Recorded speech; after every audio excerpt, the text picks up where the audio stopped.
I'm Raja Abdulrahim, and I'm a reporter in the Jerusalem Bureau, and I've been covering the war in Gaza for the past 3 weeks.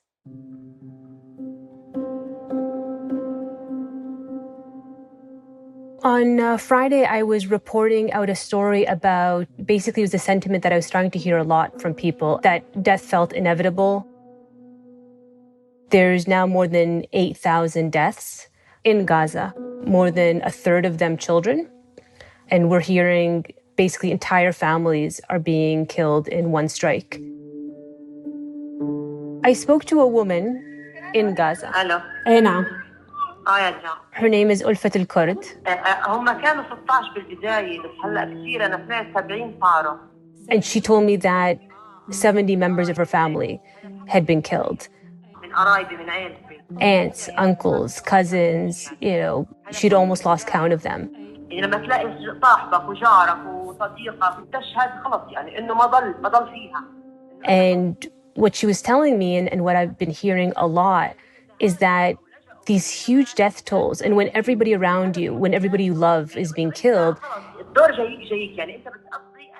it just makes people feel that their turn is next.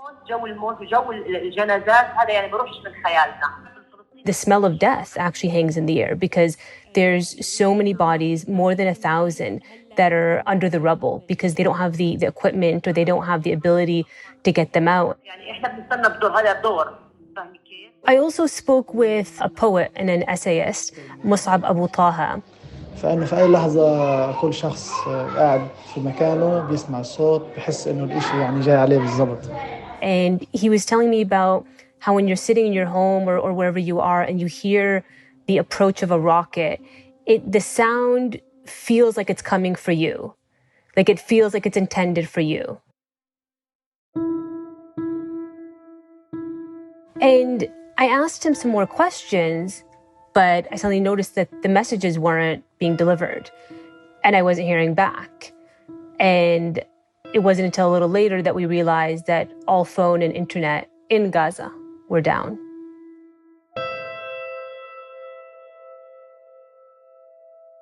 It was very scary to have no eyes on the ground and to not know what was happening in the middle of a war zone.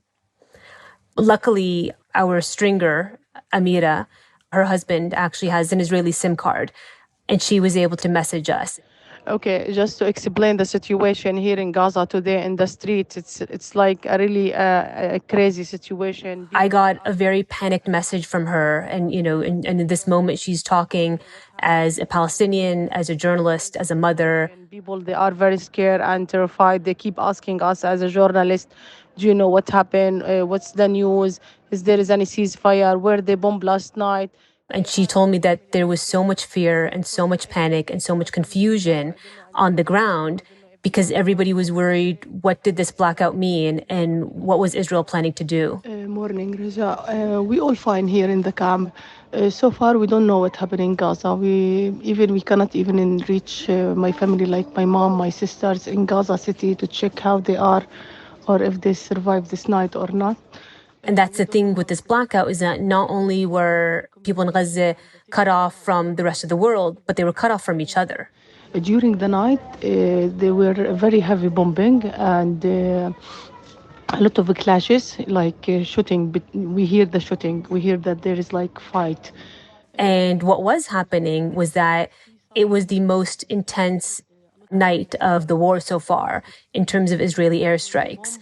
A lot of Palestinians described it as the most terrifying night they'd ever lived. By cutting the communication and the telephone lines, they cannot even people call the ambulance or call the civil defense or call anyone to come to help them. She was telling me about how the ambulance services, because nobody was able to call them, they didn't know where to go. They are looking for the smoke to know exactly where is the area of the bombing, and they are asking people around to reach the area where they bomb so they can go and help people. And so some of them were following the sounds of people screaming, or they were basically just driving through the streets looking for places that had been recently hit with Israeli airstrikes. And then suddenly, Sunday morning, the phone and internet was restored. people's phones were started getting messages, and a lot of it were messages, of other family members trying to check up on them. But also it was a lot of the news of what had happened since Friday night. And they saw that Israel had started to conduct its ground invasion. And this causes obviously a whole new level of fear.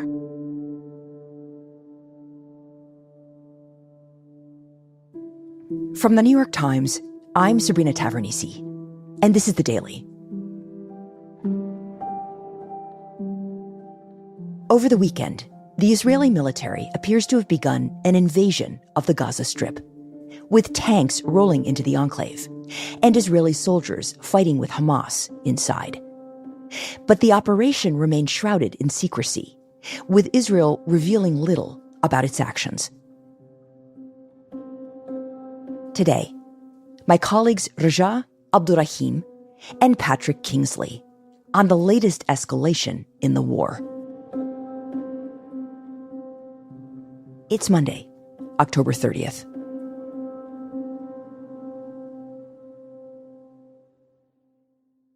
So, Patrick, we're reaching you on Sunday at about 3 p.m. Eastern Time, and that's 9 p.m. your time in Jerusalem. And we just heard from our colleague Raja. She was talking about how things had changed in Gaza over the weekend. And I'm wondering if you can tell us what you know about what happened in Israel over the past 3 days. Start on Friday for me. What did we start to see happen? Early on Friday evening, we began hearing reports of a massive aerial bombardment over Gaza. But at the same time, we were hearing very little about what was actually going on under those bombs, because it seemed like there was a communications blackout at that time. The military was conspicuously quiet. It was hard to get any clear answers from them about what was going on. In fact, it was hard to get them to pick up the phone. And then finally, at around 9 p.m., amid this shroud of secrecy and silence, the chief military spokesman came out and made a very vague statement in which he said that Israel was expanding its ground activity. And as Friday bled into Saturday, we started to see the first footage of tanks inside Gaza, and it started to feel like this incursion into northern Gaza was something more than just the hours-long incursions that we'd seen on previous nights. But it wasn't until late afternoon on Saturday that we felt ready to call this the invasion. This was the start of the big push that we'd been expecting for 3 weeks. And what was it about what happened late afternoon on Saturday that caused you to start calling it an invasion? Firstly, the fact they were still there. The fact that the military still seemed to be there some 12 hours after they entered. Secondly, the information we were getting from military sources about the numbers of troops that were now inside, the number of tanks, the number of armored vehicles, the number of bulldozers. It eventually became clear that this was a major invasive force. And while it wasn't some kind of blitzkrieg rush on Gaza City, Hamas' stronghold, it was nevertheless the start of what is the Israeli ground invasion of Gaza. And Patrick, what about Hamas? What were they saying? Hamas made two brief announcements, or rather their military wing made two brief announcements. They said they were engaging troops in the north and also a bit further south. And that corresponds now to what we know about the Israeli invasion. They invaded around those two places, and clearly they ran into Hamas fighters. What those battles looked like, we don't really know, because there was so little information coming out of Gaza, and the Israeli army were also keeping very quiet about what was going on. Why was the Israeli army keeping so quiet? It's not entirely clear, but we think one reason was that it wanted to maintain the element of surprise, make Hamas unsure about what was going on. Secondly, we think perhaps that Israel wanted to avoid scrutiny, and it wanted to avoid outcry across the Middle East, and to avoid an immediate reaction from southern Lebanon, where Hezbollah, another militia allied to Hamas, holds sway, and which Israelis had feared might launch its own major attack on Israel if it felt that Hamas was under threat due to the ground invasion. So Israel making its advance during a communication blackout and without formally announcing it themselves created a sense of uncertainty about what was actually going on that therefore made journalists like us wary about reporting anything, and potentially also prevented groups like Hezbollah from making their own reaction.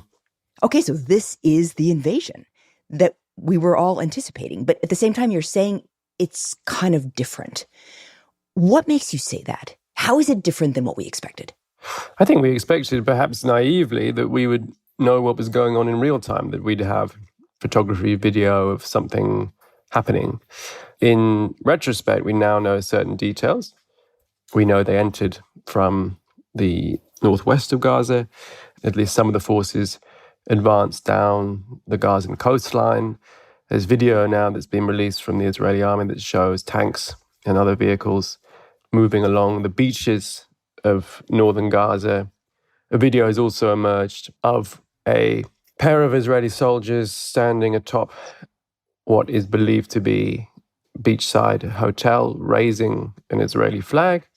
We also understand that so far, the Israeli army has not pushed that far deep into Gaza. It hasn't entered into Gaza City, the biggest urban center of the enclave. It appears to be waiting, almost surrounding the city.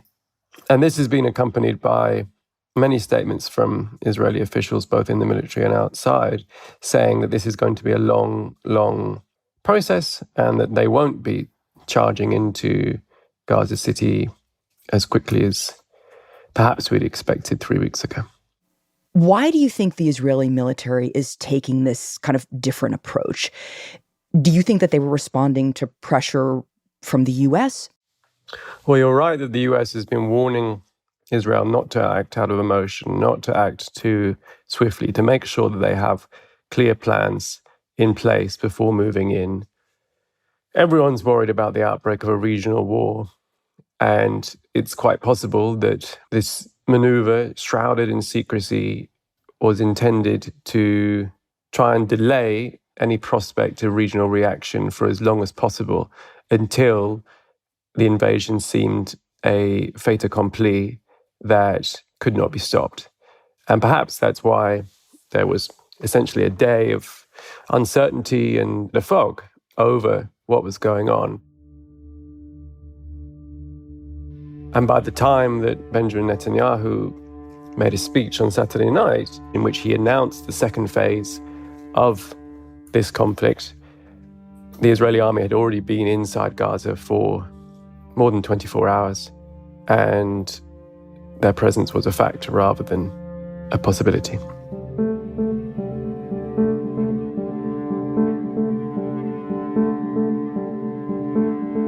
We'll be right back.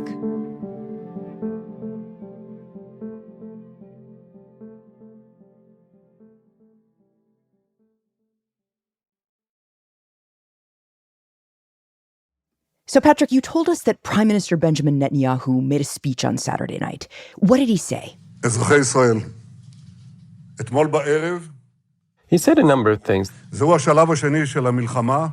The first is that this is the second stage of the war. And that was significant because it confirmed what we'd already gathered by ourselves by that point, which is that the invasion had begun. Yet he didn't actually use the word invasion. Then he said, the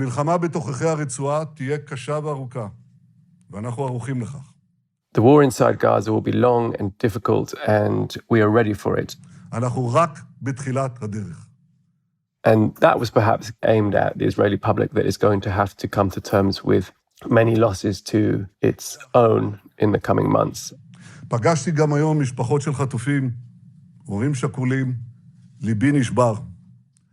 Then he talks about meeting the families of Israeli hostages who were kidnapped during Hamas's own invasion of Israeli territory on October 7th. חזרתי ואמרתי להם שבכל שלב עד עכשיו And he said, we will exhaust every possibility to bring our brothers and sisters back to their families.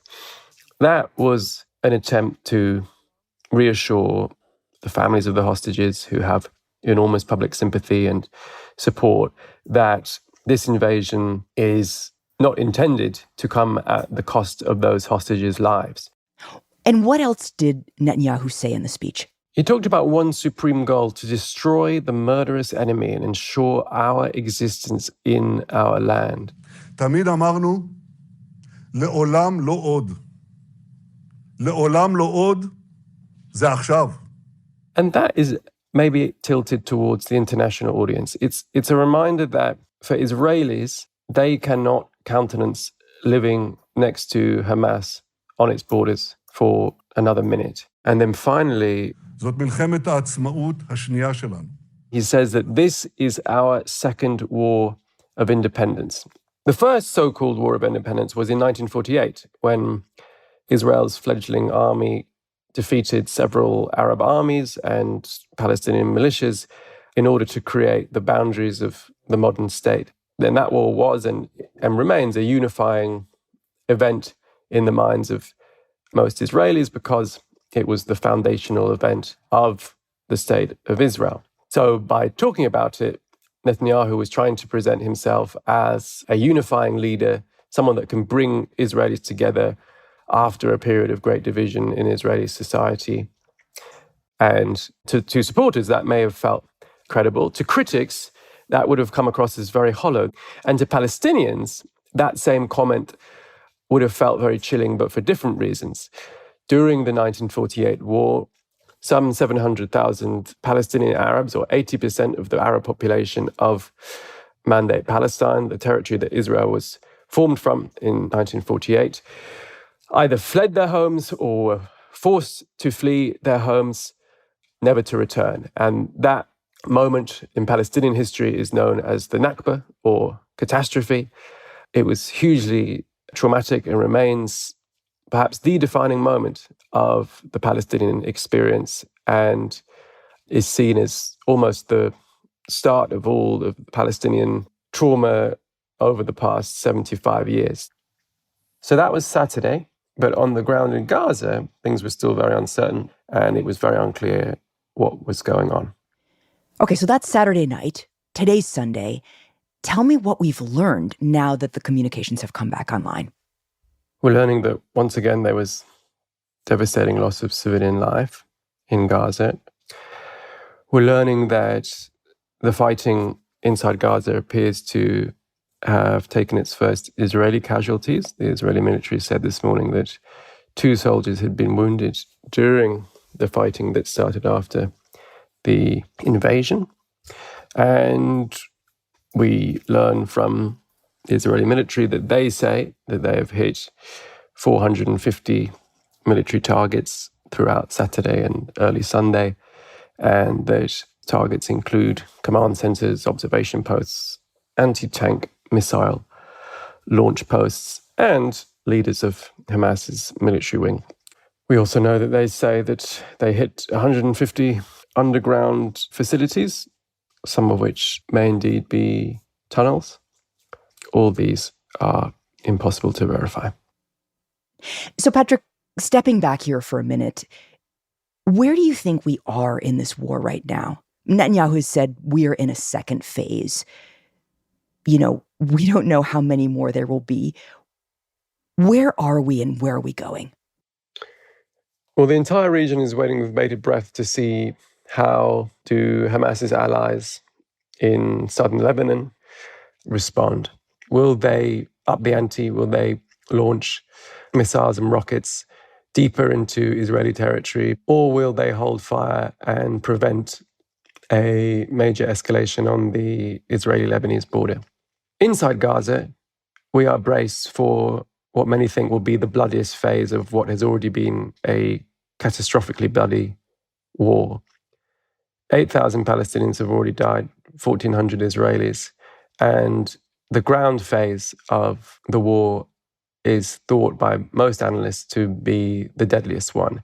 Once the Israeli army moves from the countryside outside Gaza City into the city itself and is met by Hamas fighters on their home turf, emerging from secret exit points from their tunnel network, the war is going to get very bloody indeed for Palestinian civilians, also for Hamas, and also for Israeli soldiers. And quite what Gaza will look like at the end of it is unclear.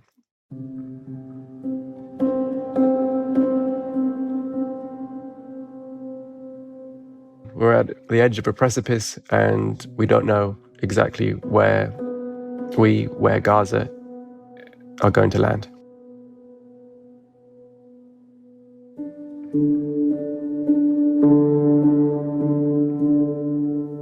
Patrick, thank you. Thank you.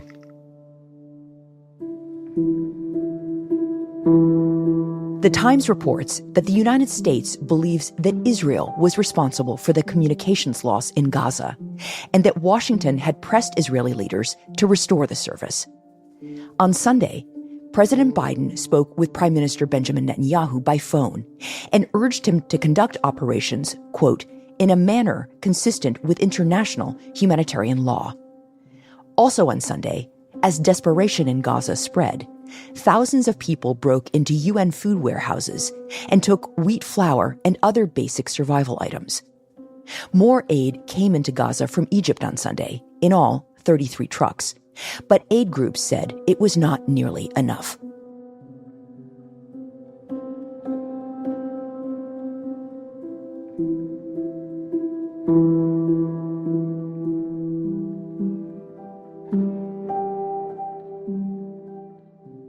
We'll be right back.